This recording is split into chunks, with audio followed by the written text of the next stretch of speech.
Creation, really.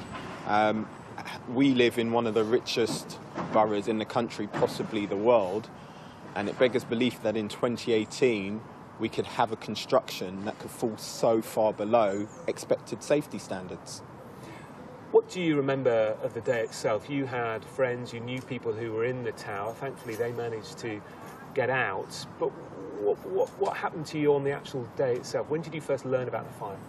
I first learnt about the fire when I woke up. We are here behind Kensington Leisure Centre, so I come here at 6:30 in the morning every day. So I got up as usual to attend my gym session and realised that I couldn't get here because there was a fire ablaze. Now, it was daylight by then, so in my mind, I told myself that actually everybody had got out, because the first pictures I saw of the fire on my phone were of a building burning at night. And it was only as time transpired and speaking to people that were here, realising how many people were still in the building. And Melvyn, you talked about the building itself a moment ago, and of course the public inquiry is ongoing, and there's been incredibly heavy criticism, hasn't there, about fire regulations, about building regulations, about mistakes that were made with the refurbishment. You're clearly very angry about all of that. Yes, absolutely. I think it's criminal, effectively, to have regulations that allows people to slip through the cracks, or technicalities, effectively.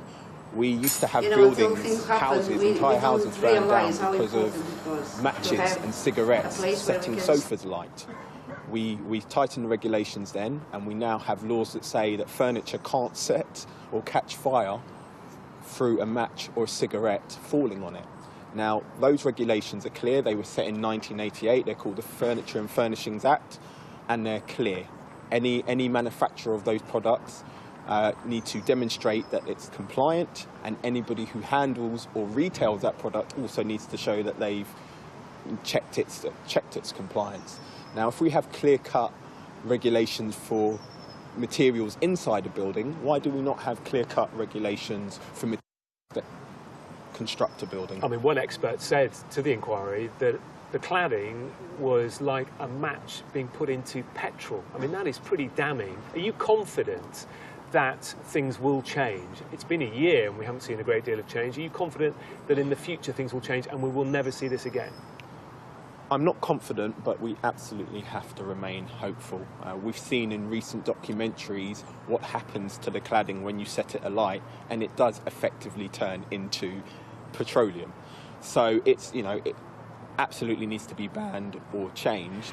The inquiry's just begun, and we have to let that process take place, and the truth is only going to come out in the fullness of time. Now, whether the inquiry alone will do that, I'm unsure, but on a national level, on a society level, we have to make sure that the regulations ensure the safety of residents from now until the future.